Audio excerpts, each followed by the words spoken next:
Salve a tutti agli amici del Lupo della Steppa. Allora, ci troviamo oggi a parlare nuovamente per la seconda volta di un tema che è particolarmente avvincente, che è quello della stregoneria. Quindi non solo la storia della stregoneria, cosa che abbiamo già in parte trattato nel nostro scorso appuntamento, ma la versione contemporanea della stregoneria. Se si può parlare al giorno d'oggi di stregoneria, se esiste una sorta di caccia alle streghe più o meno visibile ma ancora esistente, ovviamente con condanne diverse da quelle che potevano essere nel Medioevo, ma comunque condanne che vedono sempre come bersaglio preferito essenzialmente la femmina, la femminilità, o in un senso più nobile la donna.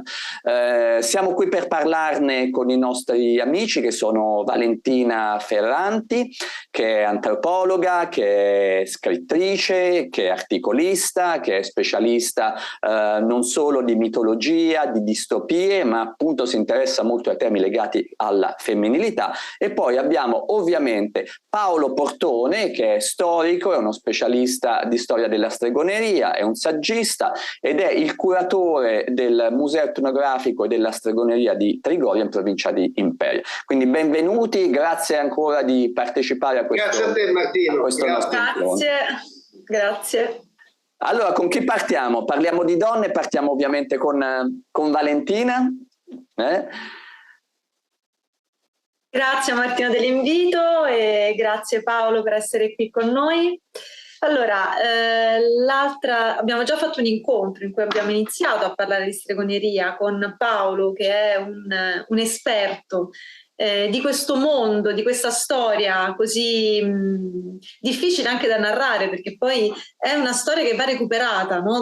L'altra volta dicevamo come non è scritta sui libri di scuola, come se ne sa veramente poco, ma anche perché le donne che abbiamo cercato di raccontare e che racconteremo con uno sguardo e quindi un tuffo nella nostra contemporaneità, vivevano in un mondo, o comunque erano collocate, sono ancora collocate in una dimensione astorica e liminale, come se in qualche modo il corso della storia non le avesse viste protagoniste, se non ora che si recuperano dei documenti importantissimi che ci narrano. Le Goff, il grande studioso del Medioevo, parlava proprio di microstoria. Queste donne sono incastrate nella microstoria, ma non ne vengono fuori se non con studiosi come Paolo che ne recuperano le vite, le narrano e ridanno in qualche modo vita a queste donne che erano soprattutto e prioritariamente delle guaritrici, ma non solo delle guaritrici del corpo, anche delle guaritrici dell'anima, perché erano delle donne che vivevano in realtà subalterne, erano povere per nascita, quindi vivevano una liminalità sociale che le portava comunque poi a dover essere più acute rispetto ad altre donne e quindi anche a sviluppare una sapienza nell'interpretare lo sguardo dell'altro, la vita dell'altro, e quindi curare non solo il corpo con le erbe e le varie pozioni, no, che poi vengono definite le pozioni magiche, ma curavano anche la mente di queste persone e recuperando tanti, rileggendo anche grazie a diciamo quello che Paolo mi ha narrato, la vita e le vicende di queste donne, si viene a sapere che erano nella comunità anche molto rispettate alcune di loro, e ce n'è una in particolare che io vorrei raccontare perché ci dà l'opportunità di ricordarci cos'è il femminile anche nella modernità, perché è una donna molto moderna non nel senso becero del termine di questa nostra modernità che non è più modernità ma è tecnologizzazione del cuore, della mente e del corpo dell'essere umano, ma per moderna intendo una donna che si autodetermina nonostante tutto, nonostante la sua origine umile, nonostante il fatto che sia messa in qualche modo in un argine rispetto appunto allo scorrere del tempo, quindi sempre questa astoricità che ritorna, questo luogo concluso, no? Che non le ha permesso di incidere nella storia, ma sicuramente di incidere all'interno della comunità in cui si trovava. Questa donna appunto moderna nel senso luminoso che intendiamo è Laura Malipiero, Tarsia Malipiero, una donna che nasce nel 1602 o 1603 a Venezia. E che è particolare, perché è particolare la storia di questa donna? Perché l'altra volta abbiamo parlato con Paolo soprattutto delle donne delle montagne, no? Le donne di Triora, le donne che vivevano una realtà in un luogo chiuso, mentre Venezia nel Seicento è un luogo aperto, un luogo di scambio, un luogo di intercultura, un luogo dove c'è un porto e dove ci sono tantissime comunità differenti, dove lì circola la libera stampa e circolano anche i testi magici che queste donne interpretano. Lo dico subito perché è un aspetto fondamentale. Queste donne, queste streghe, queste guaritrici interpretano questi testi non sapendo leggere, non sapendo scrivere, e vanno subito a fare proprio il simbolo. E questa è la loro forza, perché assorbono quel simbolo e attraverso quei simboli, attraverso quelle geometrie sacre, curano non sapendo di curare, non sapendo neanche dove vanno a posare lo sguardo. E questo è un aspetto molto interessante, perché c'è un'istintualità in queste donne nella cura che non viene spesso sottolineata, proprio perché non c'è il nozionismo del sacro, dell'aspetto magico, ma c'è un'istintualità incredibile che le porta poi a guarire, anche come poi per quanto riguarda la storia di Laura Malipiero ci riporta le testimonianze dei processi, a guarire la malaombra, a guarire dalla febbre, a guarire dal male dell'anima, sempre attraverso questi simboli, ma sempre attraverso quello di cui parlavo prima, un approccio di conoscenza della psiche umana più alto e più grande delle altre persone che vivevano invece situazioni più agevole, no? Quindi questo è il primo dato: donne che vivono una marginalità. E Laura Malipiero è una donna che vive ai margini, una donna poverissima che viene abbandonata dai genitori al monastero dei Greci perché non avevano soldi per sostenerla, una donna che viene data in sposa a 12 anni a un marinaio greco poi scomparso, e che incomincia già a quell'età a autodeterminarsi, ad affittare camere, a guarire le persone all'interno della piccola comunità, e che subirà 3 processi. Attenzione, siamo a Venezia. Venezia si disinteressa totalmente del mito satanico legato al femminile, perché è una città comunque aperta, è una città comunque libera, nonostante poi per contraddizione a Venezia è stato istituito il primo ghetto. Guarda caso. Quindi è un controsenso, no? È una città di grandi contrasti. E Laura opera in questa comunità, guarendo, affittando camere, appunto autodeterminandosi e cercando una sicurezza economica. In quel periodo le donne però potevano essere di tre tipi in senso lato, tra virgolette: vergini, spose o vedove, vergini, mogli o vedove. Laura in qualche modo non apparterrà mai profondamente a nessuna di queste 3 categorie, proprio perché rimarrà sempre una donna libera, nonostante poi incontrerà un secondo marito e sarà lui che la denuncerà al Santo Ufficio. La denuncerà perché lui, malato di epilessia, affermerà di come questa malattia sia aggravata a causa dei malefici di Laura. In realtà poi si scoprirà che il marito la menava e quindi insomma lei scapperà di casa, se ne andrà di casa, eccetera eccetera. Lui la denuncerà, e questo è il primo processo, e dirà di averla incontrata proprio durante il carnevale veneziano, che nel 1600 esplode in tutta la sua magnificenza, vestita da diavolo. E questa è una delle prime cose che viene messa a verbale, no? Questa retorica. Esatto, una retorica, sì, tra l'altro era un vestito abbastanza comune. Non dobbiamo immaginare che in quel periodo il vestirsi da diavolo era un aspetto legato al satanismo, al sabato. No, era un abito che era molto più simile da un punto di vista simbolico alla lama dei tarocchi, alla 15ª lama dei tarocchi. Quindi esprimeva la vitalità, la sessualità sfrenata, la ribellione, tutto ciò che riguardava un'abbondanza del vivere, che era proprio Venezia durante il carnevale. Quindi Laura in realtà rappresentava probabilmente e meglio del mito satanico proprio l'aspetto di questa bellezza prorompente, una donna molto seducente, una donna libera, quindi era perfetto quell'abito per questa donna. Si incontrano, lui poi la denuncerà, Laura cercherà in qualche modo di sfuggire al primo processo, ne subirà altri 2. ma la cosa più interessante è che veniva definita, o comunque si può pensare a lei come una donna dal corpo in disordine, un corpo ribelle. Questo è un altro di quegli aspetti di cui avevamo parlato anche l'altra volta, e quindi i processi venivano fatti proprio sul corpo di queste donne che rifiutavano di essere sottomesse, corpi in disordine, dicevamo. Il corpo della donna è sempre stato un corpo da controllare, da gestire, proprio perché uterino, no? Secondo anche la medicalizzazione e soprattutto anche, poi parliamo della modernità, della medicalizzazione coatta che si fa tutt'oggi sul corpo della donna.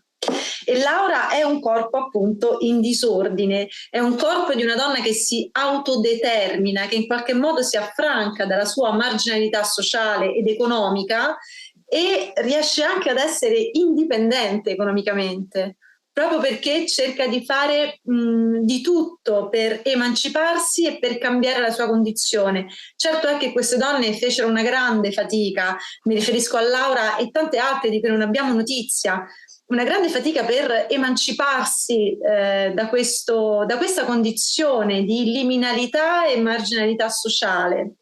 Però molte ci riuscirono con grande fatica. Laura ebbe anche un terzo marito, quindi si sposò 3 volte. Emancipatissima, devo dire, a questo punto. Sì, dal primo processo passano 20 anni, se non erro, ed è ancora bella, è ancora affascinante e riesce ad avere un altro marito che poi comunque abbandonerà, si abbandoneranno, non riuscirà mai ad essere messa sotto un controllo, proprio perché bastava in qualche modo a se stessa, ma in questo non c'è un giudizio né positivo né negativo, era la sua condizione che la portava a quello. E tra l'altro in uno dei processi viene nominata anche la madre Isabella, proprio perché molto spesso queste donne avevano delle madri, delle nonne, che erano a loro volta streghe, od erano depositarie di un sapere ancestrale veramente ricco di sapienza, e riuscivano anche a curare, perché poi nel processo, nelle carte dei processi che riguardano Laura, le persone ne parlavano bene. Quindi le persone dicevano di essere curate da Laura, e quindi probabilmente lei era veramente una guaritrice, oltre ad essere un'incantatrice, una donna seducente, e anche sul concetto di seduttività ci sarebbe molto da parlare, perché spesse volte queste donne erano naturalmente seducenti, ma gli veniva attribuita un'attitudine alla malia che magari non avevano neanche. Quindi c'è anche questo, cioè su di loro, sul loro corpo veniva giocato tutta un'interpretazione maschile, ecclesiale, che comunque le creava e le ricreava in una certa dimensione e forma. Spesso la purezza non purezza non riguarda l'oggetto, ma riguarda la purezza non purezza dello sguardo, quindi a capire esattamente cosa vedere in questa beltà pienamente manifestata sotto forma femminile.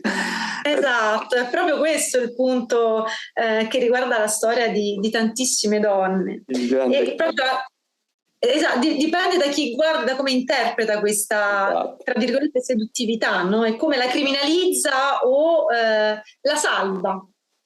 Perché poi c'era sempre questa opposizione, quindi della donna che era invece morigerata e quindi era sottoposta a un controllo, o della donna che sceglieva un percorso religioso e che era predisposta a una cura ma a dei bisognosi. E vediamo qui il passaggio della modernità.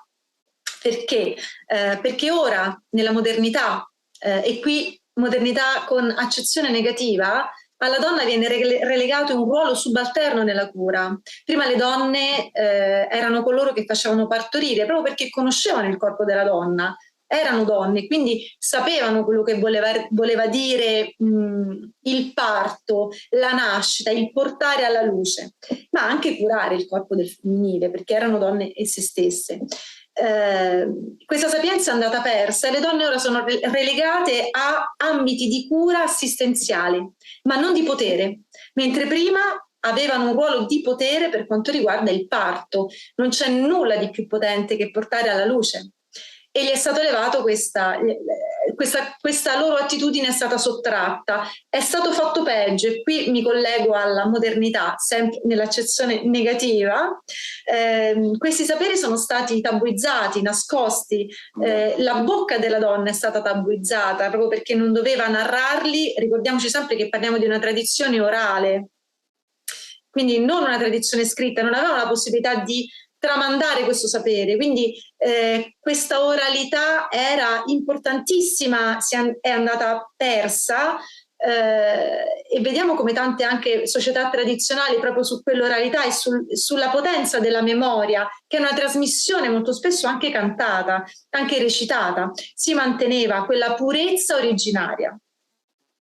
La donna non poteva scrivere, quindi tramandava così oralmente, e anche questa cosa è stata sottratta a quel femminile sapiente. Nella modernità la donna è stata relegata all'infermiera, molto spesso anche l'infermiera sexy, volendo, no? Quindi proprio per volgarizzare ancora maggiormente. Sempre per rimanere sugli sguardi puri e impuri, quindi anche lì sugli sguardi puri e impuri. Il suo dovere, ma per di più ci devi aggiungere l'elemento erotizzante, perché fa scadere ancora di più Esatto, e sempre quel corpo in disordine nella modernità è veicolo di controllo del sistema della biomedicina, quindi del sistema della tecnologizzazione medica, che non ha una visione olistica del corpo, ma una visione settorializzata, quindi non tanto al maschile, ma soprattutto al femminile c'è questo controllo sull'utero, questo controllo sul seno, questo controllo, questa medicalizzazione del parto, questa criminalizzazione del parto,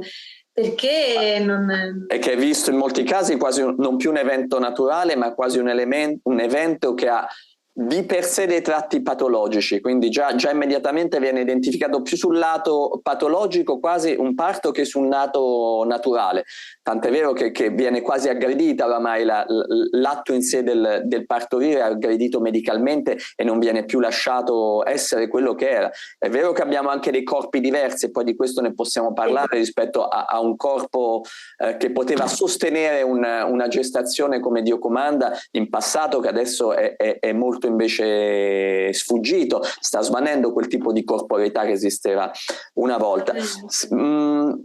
Mi intrometto un attimo su quello che stai dicendo adesso, Valentina, perché in tutto questo bel excursus che hai fatto, hai parlato all'inizio, dicevi sono donne che attraverso un sapere curavano il corpo, ma curavano anche l'anima, quindi curavano anche la mente, quindi sono proprio testimonianza di quello che adesso, l'hai usato da poco fa il termine, è un approccio tipicamente olistico, che poi a me mi ricorda, più o meno, avendo lavorato con gli sciamani malayani, li vedi ugualmente, cioè lo sciamano quando opera utilizza il corpo come porta d'ingresso, ma poi non si opera sul corpo in quanto tale, o perlomeno esclusivamente sul corpo in quanto corpo malato, ma poi si interviene sull'emotività, si interviene sull'anima, si interviene anche su quella che secondo il codice di quei luoghi lontani e di quelle culture lontane è proprio l'anima, come anima che si può ammalare, perché l'anima può essere rubata da degli spiriti, o perché l'anima può uscire dal corpo spontaneamente a seguito di uno spavento, trauma, di uno shock, eccetera. Quindi c'è una dimensione olistica. Poi, se ho ben capito, tu dici con la modernità questo scema, al contrario, c'è una parcellizzazione, quindi il sapere terapeutico diventa un sapere medico, interviene una specializzazione, interviene una grande settorializzazione, la donna viene espropriata da questo campo di intervento di cui aveva il monopolio, e hai fatto giustamente l'esempio del parto, ma io immagino anche nelle società tradizionali la malattia in sé, ma anche probabilmente la cura del morente o del defunto, anche quello c'era probabilmente un intervento della femminilità. E a questo punto volevo passare un attimo la palla a Paolo Portone. Tu la vedi ugualmente questa sinonimo modernità, espropriazione e quindi settorializzazione, medicalizzazione, che quindi va a infrangere questa armonia sia del corpo sano o del corpo malato, che invece esisteva più in un contesto tradizionale?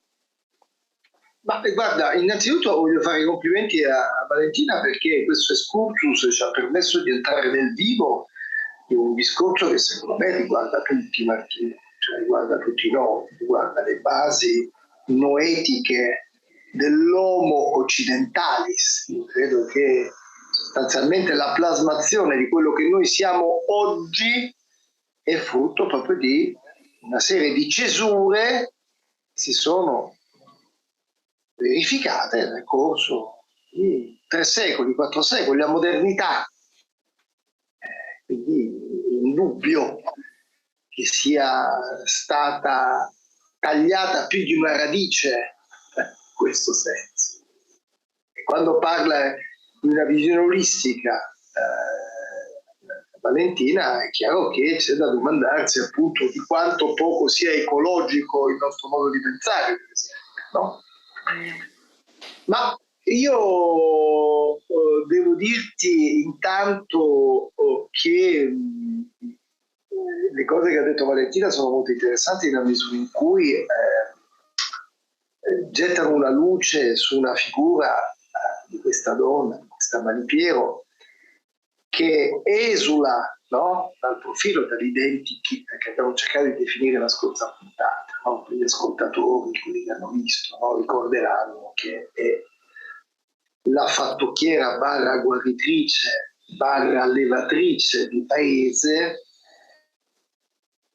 che tra l'altro ha una sua come dire, chiamata, che non è il patto col demonio, è una chiamata che, come hai studiato gli sciamani, tu sai perfettamente, lo sciamano viene riconosciuto all'interno della comunità per alcuni segni. Ecco, più o meno fai conto che la stessa cosa accadeva anche qui da noi. Ma questo è un discorso che riprenderemo in un'altra puntata, poi facciamo una puntata proprio su chi era la strega, no? Però rimanendo alla suggestione di Valentina, io devo aggiungere a questo quadro che ha definito così molto nitidamente Valentina, che in effetti c'era una diversa modalità nella Venezia del tempo, ed era quello delle prostitute. E i più grandi processi che furono istruiti a Venezia, ne parla in un saggio una persona che ho avuto modo di conoscere, purtroppo morta prematuramente, si chiama Marisa Milani, era docente a Padova, e che aveva studiato il fondo dell'Inquisizione di Venezia. E Venezia dispone di una cospicua serie di processi istruiti proprio contro prostitute. Parliamo di una magia qualificata ad amore, quindi di una magia amatoria che era praticata da chi? Dalle ruffiane, cioè da quelle ex prostitute che, smessi i panni della antica diciamo, professione, si mettevano a fabbricare pocula amatori. Quindi erano quelle chiamate in causa anche come mezzane, no? Costruire, no, reti di rapporti, di cose eccetera. Ovviamente la magia però ad amore era praticata anche da alcune prostitute d'alto bordo, quelle che oggi chiameremo escort, e alcuni processi furono istruiti contro queste donne in un momento in cui queste escort, queste cortigiane, come si chiamava all'epoca, avevano via via salito i gradini di quella rigidissima chiusura che, non dimentichiamoci, non è solo di genere, ma è di casta e sociale, perché la differenza, io continuo a vederla principale, è la differenza di stato economico, quindi c'è chi sta sopra e chi sta sotto, e poi lì in mezzo possiamo essere di tutti i colori, possiamo essere pellicani, coccodrilli, possiamo essere oggi pellicani, domani coccodrilli, però la differenza la fa tra chi ha e chi non ha, e quindi questa cosa che loro potessero scalare la scala attraverso l'antica arte le metteva nell'occhio del ciclone, soprattutto dell'aristocrazia veneziana, che era gelosissima e chiusa, e allora queste subirono dei processi. Ne parla, ripeto, Marisa Milani. Poi eventualmente daremo ai nostri ascoltatori una bibliografia attraverso la quale poter anche risalire. Quindi c'è una possibilità diversa, ed era quella appunto della prostituzione d'alto bordo, che consentiva soprattutto a Venezia in un momento in cui era molto apprezzata anche dalle autorità, per altro verso, perché era altrettanto diffusa la sodomia, e quindi anche come strumento per il famoso Ponte delle Tette, no? Che a Venezia serviva, come dire, per ammaestrare i giovani rampolli dell'aristocrazia alle bellezze di Venere e distoglierli da quelle, insomma, dell'amore contro natura, insomma, così come era detta all'epoca. Allora, il problema secondo me, tornando però alla questione più, come dire, saliente, no? più importante che ha posto Valentina, quello del governo del corpo. Ora, il governo del corpo naturalmente è qualcosa che ha proprio perfettamente, direi, a che fare con l'oggetto dei nostri incontri. Cioè, la caccia alle streghe la possiamo anche intendere, no? Come un fenomeno più ampio di acculturazione. Quindi un fenomeno di radicale acculturazione ai nuovi valori, che sono i valori della modernità. Quindi in sostanza, tu hai detto molto bene, Martino, prima, mi permetto di dire, vedi quando hai parlato di patologizzazione, di medicalizzazione del parto. Ecco, questo è per esempio forse una delle conseguenze più chiare, più evidenti, no? Di questo lungo processo che è cominciato tanto tempo fa. Prima si nasceva in casa, non si nasceva in ospedale, in dubbio. Come si moriva in casa e non si moriva in ospedale. Allora è evidente che questa trasformazione ha a che fare con un trattamento che è diverso, completamente nuovo nei rapporti. Una volta si dice: ma tu vuoi morire? Allora vai in ospedale, no? E questo si diceva proprio nelle campagne del sud, una cosa che ricordava mia nonna, che adesso avrebbe 140 anni. E questo perché? Perché evidentemente c'è un rapporto anche asimmetrico, no? Secondo la medicina scientifica attuale, tra il paziente e l'operatore.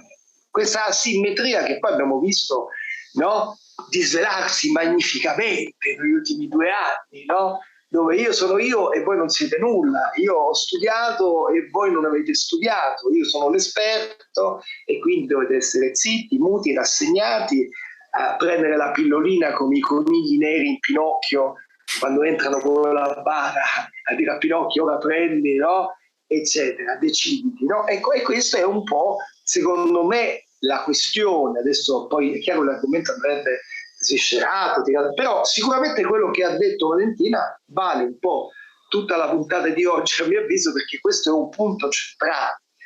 Cioè, quando viene messa in discussione la figura all'interno delle comunità subalterne delle Alpi, ma anche di altre realtà, la figura di quella che noi sprezzantemente chiamavamo mammana.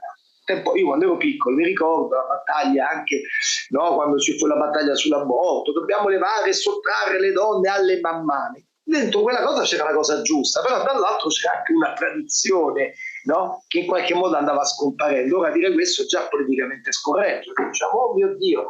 Poi vabbè, se l'aborto lo praticava Emma Bonino andava tutto bene, però la mammana era, come dire, l'ipostasi, no, della superstizione, di tutto il peggio che poteva il passato, no, portare con sé.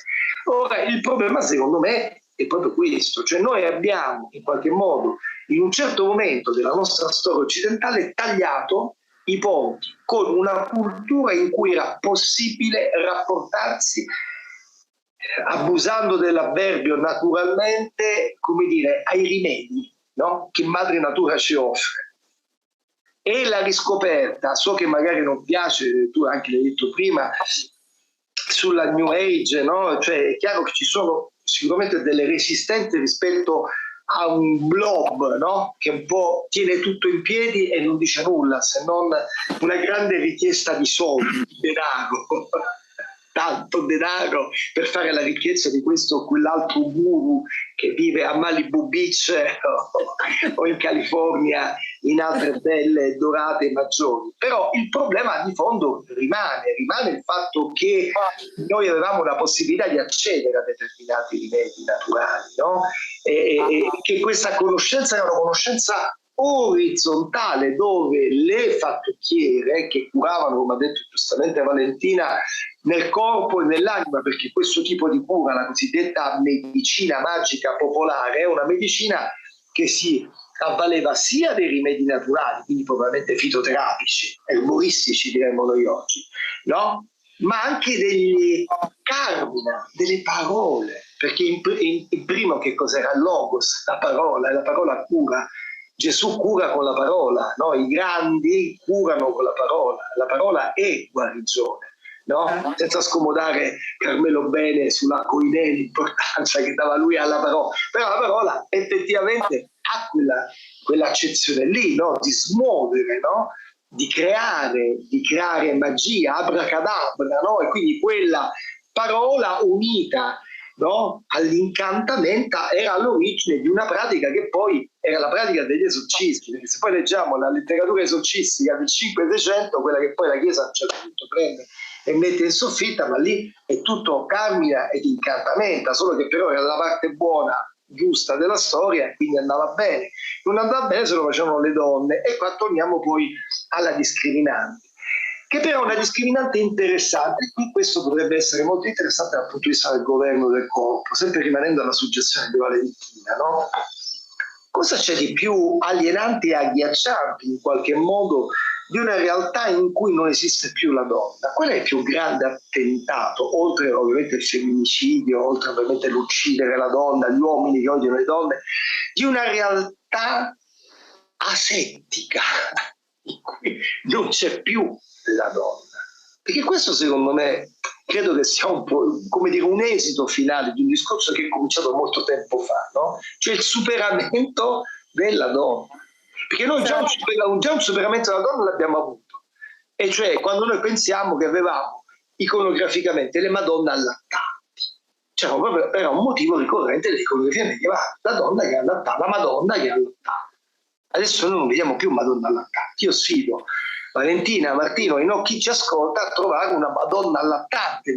Oggi la Madonna che noi vediamo è nella ideal tipo della Madonna che vediamo a Meggiugorje, a Fatima, no? Che potrebbe essere qualsiasi cosa, un UFO, un alieno, insomma un essere asessuato, no? E non è più corpo, non è più corpo, non è più carnalità, non è più materno. E questo è già il 2.0. Il 3.0 è quando avremo superato definitivamente l'idea, no? Che per fare dei figli ci vuole, come diceva, per fare un albero ci vuole, come diceva, no? Per fare un figlio ci vorrebbe una donna. Supereremo anche quello. La stiamo superando, Paolo e Martino, perché c'è notizia proprio recentissima dell'utero artificiale, della creazione dell'utero artificiale. Questa è la morte totale. Quindi stiamo appresso, poi con Martino saremo appresso a questa notizia, insomma, creazione dell'utero artificiale. Capite? E lì secondo me no, non abbiamo un rapporto più, cioè noi cresciamo, ci formiamo attraverso un rapporto identitario che chi ci ha messo al mondo, no? Cioè mamma, questa parola, no? La mamma che poi è anche mamma Roma, Anna Magnani in quel film splendido, la mamma, no? Questa idea che viene meno a un certo punto surrogata dalla macchina. E già adesso io credo che ci siano molti adolescenti che probabilmente, non dico che baratterebbero la mamma per uno smartphone, però dire, già siamo a un punto avanzato in cui la tecnologia in qualche modo, no, ha esautorato il ruolo degli adulti, no? Noi non cerchiamo più, se vogliamo vederla in termini anche di trasmissione, no? Perché erano diventate così pericolose le anziane, perché non dimentichiamolo, appunto, queste donne, no, che sono state bruciate in illo tempo erano anziane per lo più, no? Ebbene, ha detto Valentina, quell'iconografia molto stilosa, fashion, no?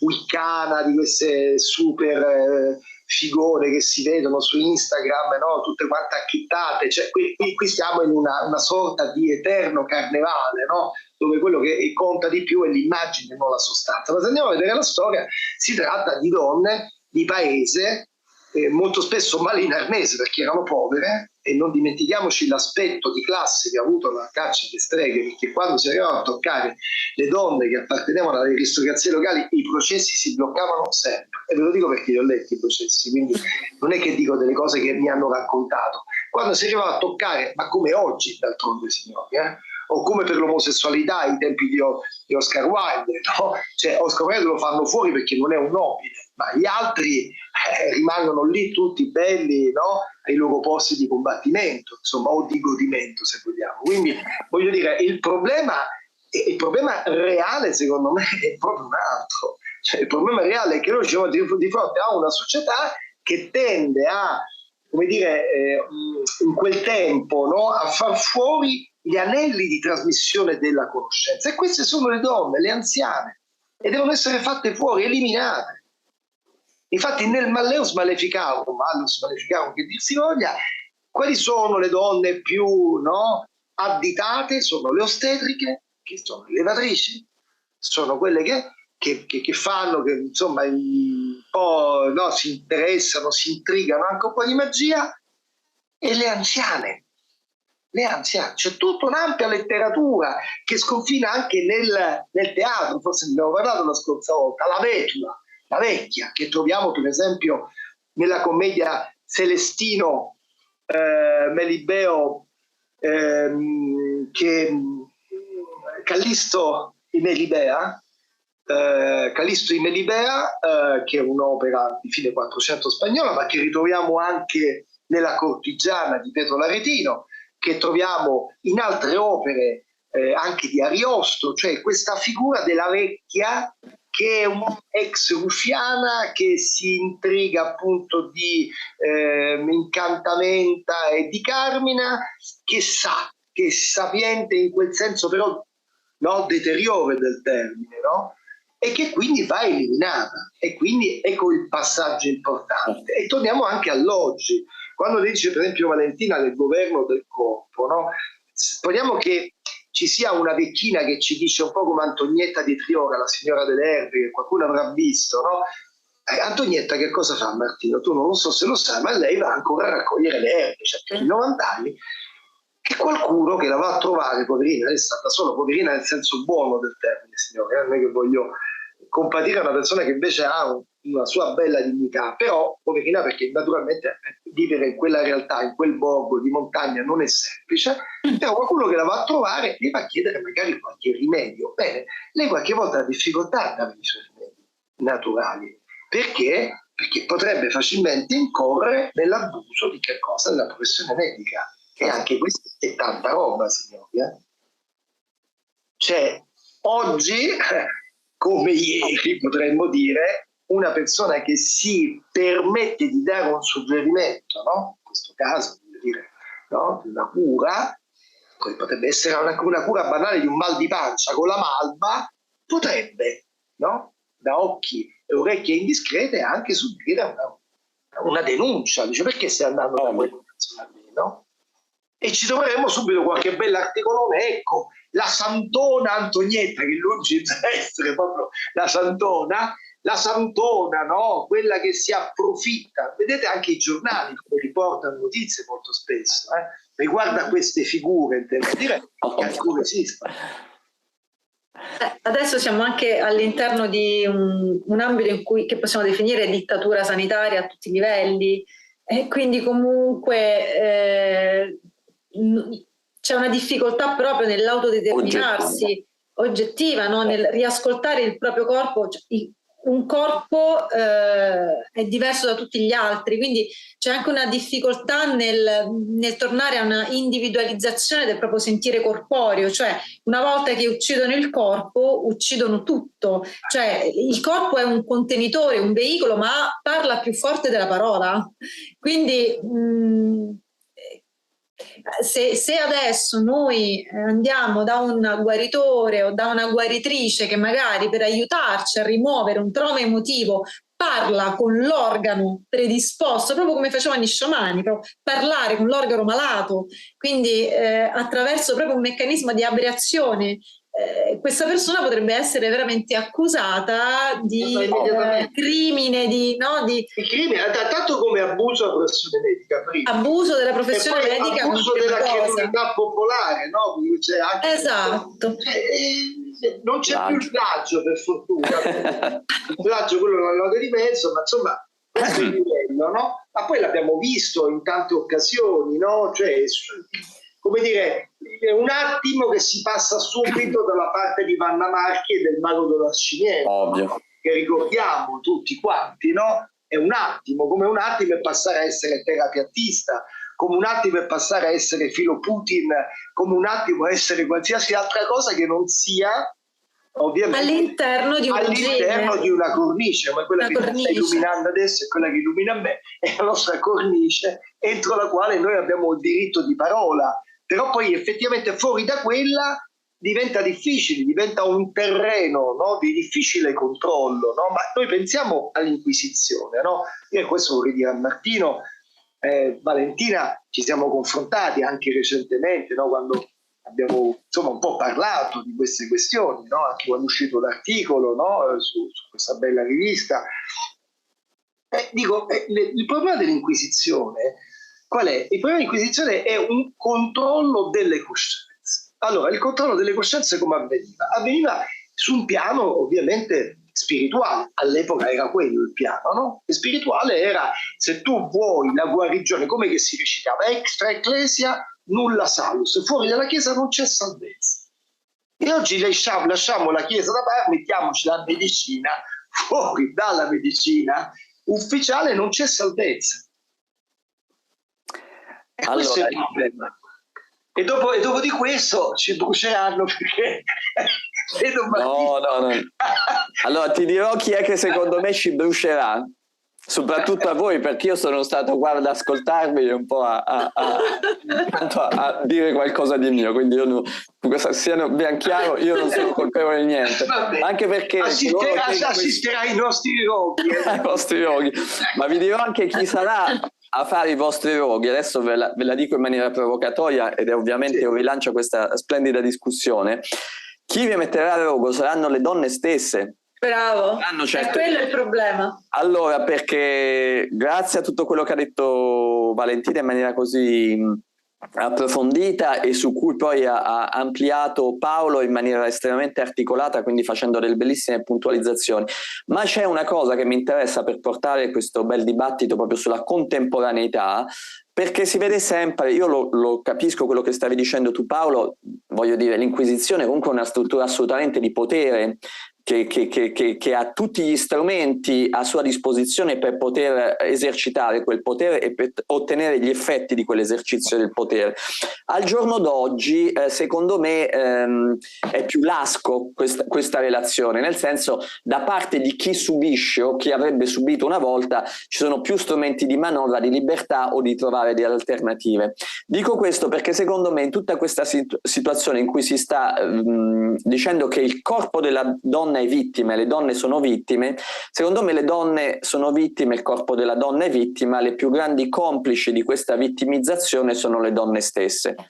In che senso? Allora, mi è piaciuta, grazie Paolo, veramente l'intervento che parlavi dell'iconografia delle Madonne del latte, che esisteva in epoca appunto nell'arte cristiano-cattolica fino a un certo periodo, poi sono cominciate a scemare perché questa vergine col seno scoperto e col bambino che pieno di gioia prende il latte materno, forse da un certo momento in poi è apparso come qualcosa di sconveniente, quindi pian piano da sostituire con delle figure di vergini molto più stereotipate, anodine, eccetera.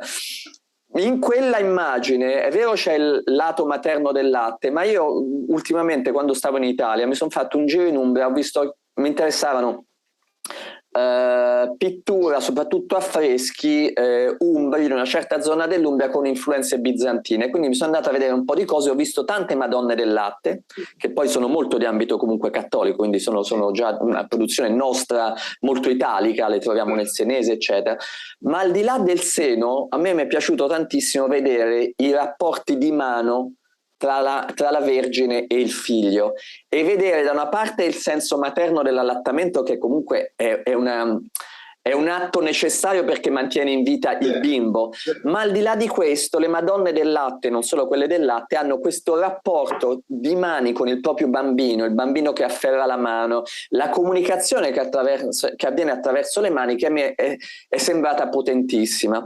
Se io prendo questa immagine e la riporto su quello che stava dicendo Valentina di questa genialissima creazione dell'utero artificiale, cioè un utero esterno che permette quindi una gestazione estremamente medicalizzata, controllata, dove la madre non partecipa ma è osservatrice del feto che cresce, ok? Perché tra l'altro sono, da quello che ho visto, ho capito, sono comunque degli uteri, diciamo, trasparenti, quindi permettono in qualche modo veramente di monitorare in continuazione il feto che cresce. E metto questa immagine appunto con invece l'iconografia della Vergine che allatta, che tocca il proprio figlio, che era il prototipo di una Vergine divina, ma che poi tutte le madri facevano la stessa cosa. Io mi dico, le prime persone secondo me da rimettere a rogo sono esattamente le donne, perché una donna che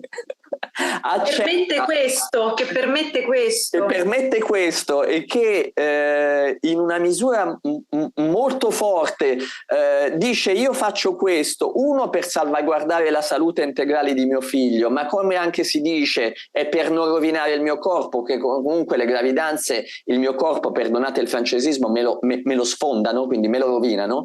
Quindi c'è tutta una retorica di cui sono portatrici stesse le donne, che da una parte vogliono difendere la loro silhouette, ma d'altra parte non vogliono accettare in toto quello che compete al lavoro di essere donna, come in generale dovrebbe competere al lavoro di essere uomo, dove mi sembra di capire, e vi vorrei appunto dalle smorfie, dalle espressioni di Valentina già capisco la posizione, ma mi interessa ovviamente sapere anche quello che dice il nostro Paolo, se siete d'accordo, e se mi interessa di capire anche questa contemporaneità, quanto usa questa eventuale complicità per rendere ancora più efficaci le proprie strategie di ingresso totale all'interno della biologia umana, per utilizzare questo scardinamento biologico per una trasformazione radicale della società. Passo a voi la palla. Guarda, Martino, aggiungerei anche una cosa rispetto a quello che tu hai detto prima.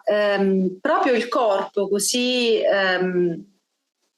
analizzato, così settorializzato del corpo della donna durante l'Inquisizione e comunque anche dopo e prima per certi aspetti, è ora un corpo che la donna sceglie di modificare, ma di rendere altro da sé. Perché la principale vittima, ma non c'è un giudizio in merito in questo, è della chirurgia estetica, per esempio, è proprio il corpo della donna, è proprio la donna che cambia delle parti di sé, modifica delle parti di sé, plastifica delle parti di sé, anche delle parti estremamente importanti, proprio quelle che danno la vita e il latte, come il seno, ad esempio, no? Quindi anche su questo c'è una riflessione da fare, non c'è una criminalizzazione della chirurgia, perché ci sono dei difetti, delle problematiche, no? Che giustamente danno la possibilità a una donna e a un uomo di modificare, no? delle cose che ma non vanno bene. Che sono... te, scusa se ti interrompo, ma mi interessa molto, com'è che la donna cade in questo tranello? Poi stiamo parlando sempre, esageriamo e non stiamo facendo appunto nessuna critica a niente o a nessuno, non è quello. Quando io dicevo ovviamente poco fa complicità, stavo ovviamente tirando una bordata, poi è ovvio che se la donna è complice, magari lo è più per meccanismi inconsci che per meccanismi consapevoli, ma secondo te appunto cosa è che può rendere una donna particolarmente vulnerabile, soprattutto al giorno d'oggi, rispetto a questi che possono essere a tutti gli effetti però dei tranelli, perché deprivano la donna di un'identità, di un essere depositaria, come dicevi tu, di una tradizione, di un sapere per altri aspetti ben più profondi di quelli che stiamo dicendo adesso relativamente solo al corpo. Forse è proprio quella catena che si è spezzata, di cui prima parlava Paolo, quella catena di sapienza, di oralità, di comunità del femminile che si è spezzata, e quindi la donna si è trovata senza una radice culturale, una radice propria culturale, del femminile sapiente che cura, che individua la malattia dell'anima e del corpo. Questo recidere, questo cordone ombelicale anche con le proprie nonne, con le donne sapienti del passato, ha in qualche modo lanciato la donna in una postmodernità malata, grigia e robotomizzata, che ha portato poi anche a dire sono ancora libera e mi autodetermino nel mio corpo, lo cambio come voglio, non riconoscendo più in quel corpo un canale anche del mondo sacro, un canale sapienziale, un canale a disposizione della vita e anche dell'altro da noi. Quindi questa scissione ha portato la donna ad essere svuotata, ad essere solo superficie, perché tutto ciò che si lavora sul corpo della donna, quindi la plastica, la modifica corporea, che ripeto non c'è un giudizio in merito, perché per fortuna ci sono delle tecniche che modificano dei difetti che possono essere veramente pesanti per un uomo o per una donna, quindi ci mancherebbe. Però questa scissione ha portato proprio a una superficie del corpo, dove il corpo è patina, dove il corpo è foglio di giornale e non c'è spessore. La donna non vive più il corpo come spessore, ma anche come contenitore, perché il corpo della donna è il contenitore, il vaso per eccellenza, che accoglie tutto il mondo, che accoglie il bambino, ma che accoglie anche l'uomo che ha bisogno di confrontarsi con quel femminile. È come se la donna abbia ora un corpo respingente per il maschile, un corpo autoritario, un corpo che viaggia su binari differenti da quello dell'essere madre e dell'essere creatrice. Attenzione, la donna non deve essere madre necessariamente da un punto di vista biologico, ma è madre per costituzione mentale, per costituzione dell'anima, per costituzione fisica. Quindi secondo me questo riguarda proprio allora, mi interessa, questo sradicamento con gli antichi saperi, con questa comunità al femminile che era ricchissima, ricchissima veramente. Mi interessava su quello che stai dicendo adesso, e un po' per fare chiusa a tutto questo bellissimo itinerario, ma a questo punto, secondo voi, lo domando a Valentina e lo domando ovviamente a Paolo, chi sono le streghe oggigiorno? Cioè, se si dovesse rimettere su una serie di processi, con una nuova inquisizione, abbiamo detto, oggigiorno non avremmo probabilmente gli inquisitori noti domenicani o quant'altro, ma avremmo probabilmente degli scienziati o avremo coloro che sono i promotori del pensiero fluido, eccetera. Dall'altra parte, quali donne ci metterebbero? Qual è la tipologia femminile che a questo punto può essere considerata a tutti gli effetti fautrice di stregoneria? Io dico, ovviamente non da donna, ma da persona che studia queste cose da anni, però anche da persona che vive questo secolo. Per me oggi una donna che dovesse recitare fuori dal coro, diciamo così, no? Culturalmente sarebbe un'eretica. Va bene che anche la strega è un'eretica, perché la strega diabolica è un'eretica formale, cioè non dimentichiamoci che l'accusa per cui queste erano portate a rogo era di eresia formale, la peggiore delle eresie, l'essere seguaci del diavolo. Ora, escludendo qualche satanista che faranno folklore, ma commenti non se ne fila nessuno da questo punto di vista, e che credo non sarebbero neanche infastidite dall'essere rappresentate come altra chiesa, no? in quella visione tipicamente manichea, se vogliamo, no? Che ha l'origine anche dello stesso satanismo storico, no?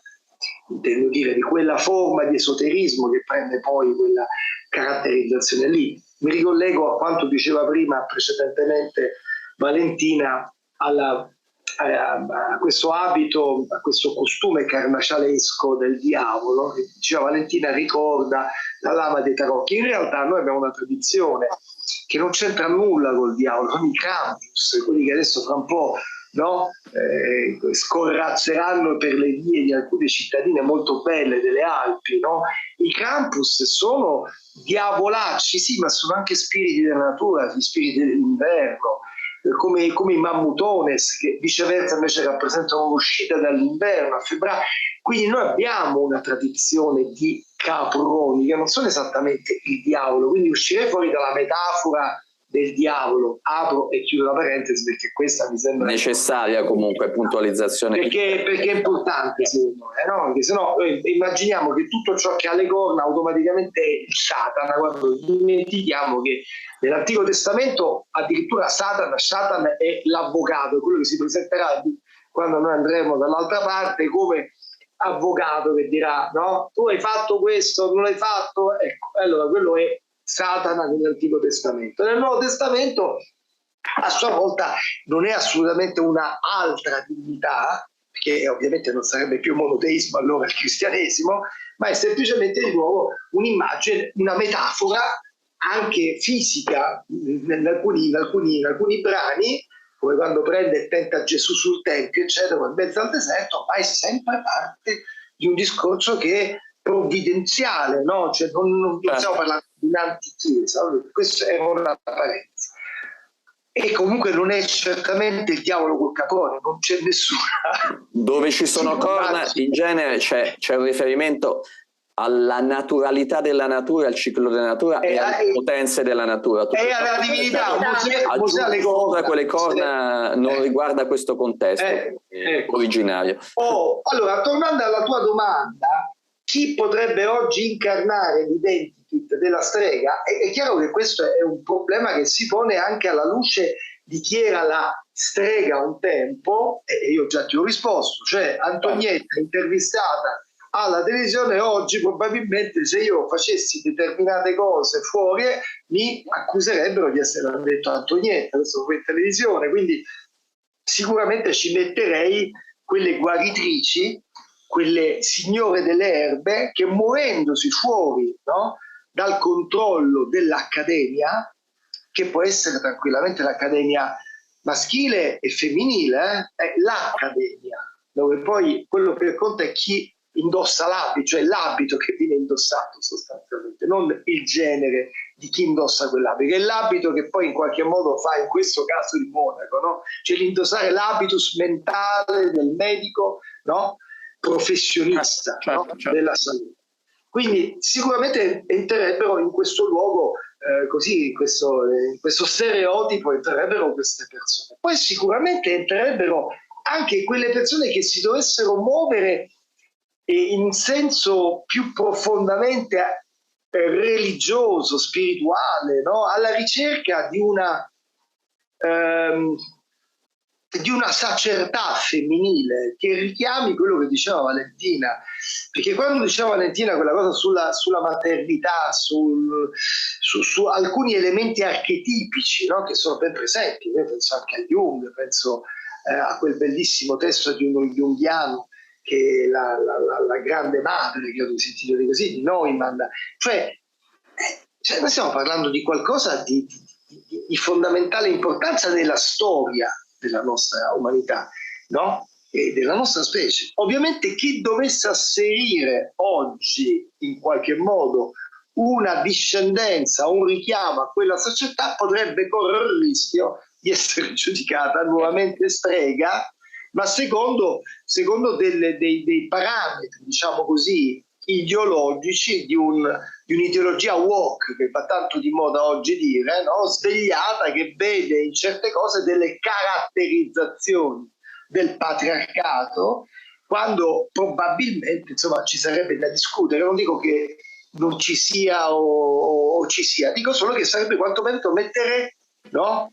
Come dire, sul tappeto questo argomento e metterlo, e ragionarci sopra, no? E non dare per scontato, no? Che tutto quanto quello che proviene dal passato è solo una forma orribile di oppressione, di sfruttamento, di categorizzazione. Sicuramente io credo che rientrerebbe anche quella donna che affermasse, che ne so, il fatto che probabilmente è bello anche essere madre, non so come dirti, cioè una blasfemia, capito? È blasfemia, potrebbe essere anche questo, ma dico, la butto lì così, ma non per certo. tutto polemico, Martino, no, ma ben inteso, è solo per dire che forse questa è una situazione. Sembrerebbe, da quello che dice, poi lancio la palla e lascio chiudere a Valentina, che comunque il filo rosso sembra che chiunque sia bene o male depositario di una visione tradizionale, cioè quindi le vecchie streghe erano accusate alla fin fine di tramandare un sapere più antico di coloro che li stavano accusando, quindi una tradizione più antica di quelli che erano i suoi accusatori. Al giorno d'oggi sembrerebbe, da quello che dice in maniera molto, molto pacata Paolo, forse finirebbero al rogo proprio le donne che direbbero che è bello essere madre, quindi ancora una volta portare alla ribalta dei valori tradizionali e una continuità che guarda caso passa poi anche attraverso le streghe del Medioevo e chi prima di loro anche, però sembrerebbe che i nemici sono sempre coloro che difendono il passato e che mantengono vivo nel contemporaneo ciò che appartiene a una sapienza del passato. Sei d'accordo tu, Valentina, su una cosa del genere? O io sono per favore dimmi di no, perché che devo fare? Guarda, aggiungo una cosa, probabilmente verrebbero mandate a rogo anche quelle donne che dicono ancora quanto sia fondamentale il maschile per il femminile, quindi il perfetto equilibrio del rapporto tra maschile e femminile, perché ce lo siamo perso per strada, no? Quindi queste donne di Rago che si autodeterminano, ci mancherebbe, no? È una scelta, però il fatto di dire liberamente quanto sia importante l'unione perfetta fisica e mentale e dell'anima, del maschile e del femminile, sicuramente non sono ben viste, perché comunque Laura aveva la necessità di autodeterminarsi perché veniva picchiata dai suoi mariti e perché era in una situazione e in una società che non le permetteva di vivere in una condizione agevole, quindi doveva arrabattarsi in qualche modo. Ma adesso una donna che affermi la bellezza di un rapporto con il maschile sicuramente non viene ben vista. Quindi aggiungo anche questo e sottolineo come è importante anche questo aspetto, questa risonanza tra maschile e femminile, questa perfetta unione che è scritta nei corpi, perché non dobbiamo scordarci che oltre alla dittatura sanitaria siamo in una dittatura gender fluid. Quindi ecco, e torniamo sempre a quello che dicevi tu, Martino, e a quello che dicevi tu, Paolo, la tradizione che deve essere recisa di netto e che noi dobbiamo recuperare, tutti noi dobbiamo recuperare. Volevo dire questo, grazie Valentina, questa cosa molto interessante, perché rappresenta un ulteriore livello, no? Ma non di chiusura, di apertura di altri scenari. Cioè, io quando scrissi La strega e il crocifisso mi domandavo perché tu hai scelto la strega, no? Come titolo da mettere accanto al crocifisso. Il crocifisso è un simbolo della tradizione cristiana, no? Quindi tradizione di una nuova cultura, di una nuova religione che dall'Oriente arriva in Occidente e ha cultura, no? E quindi porterà le genti, no, dell'Occidente a convertirsi in una regione orientale, quella dei Galilei, come la chiamavano quelli che avversavano, no? I primi cristiani, i Galilei.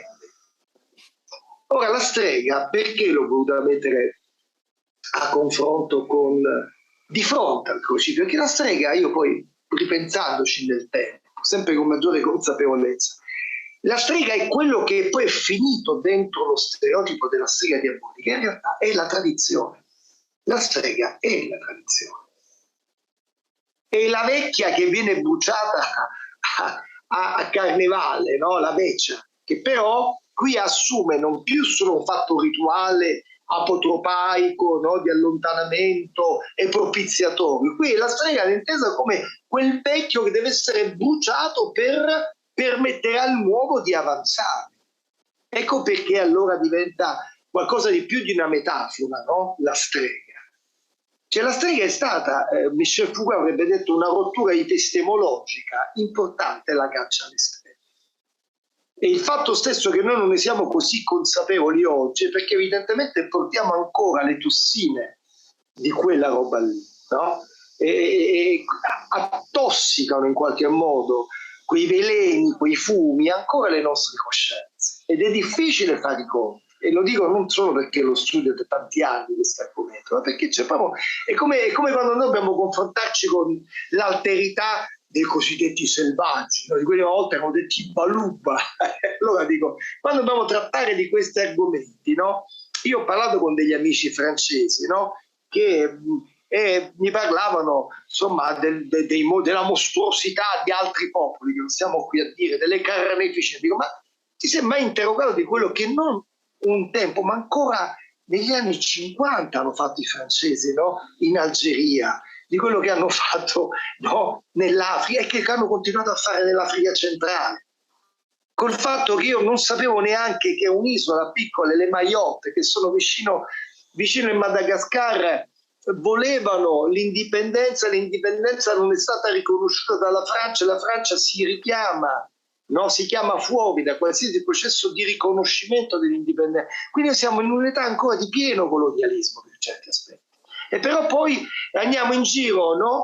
A dettare ciò che è democratico e ciò che non è democratico. Questo è quello che dico, cioè questo secondo me è la grande ipocrisia di questa realtà. Io non voglio scagionare dittatori o non dittatori, però dico che noi prima di guardare, no? Non dico la pagliuzza, forse il paglione, l'occhio degli altri, dobbiamo guardare la grande trave, il travone che c'è nell'occhio nostro, prima di tutto, perché se no non se ne esce, se no è sempre un cercare la colpa in qualcun altro, no? Deresponsabilizzante, e dovremmo continuare invece a esercitare uno spirito critico, come fa la nostra cara amica Valentina, come fai tu che ci offri la possibilità di parlare, no? In questo spazio di libertà, mi permetto di dire, fin tanto che appunto non ci individueranno. Ma quando dovremo utilizzare argomenti, semplicemente chiameremo ciò che non si può nominare con altri nomignoli, così fregheremo gli algoritmi. Ancora in quest'epoca alcuni algoritmi sono abbastanza stupidi, li possiamo raggirare così. Esatto. Diventeranno più intelligenti, diventeremo anche noi più scaltri. Ma... Io vi ringrazio, devo veramente scappare. Vi ringrazio a tutti, ringrazio Valentina, ringrazio Martino e spero di potervi rivedere magari in qualche altra puntata in cui magari affrontare anche altri temi, perché come diceva Valentina oggi è un argomento talmente complesso e articolato che chiama in causa tanti aspetti che forse sarebbe il caso di trattare. Grazie.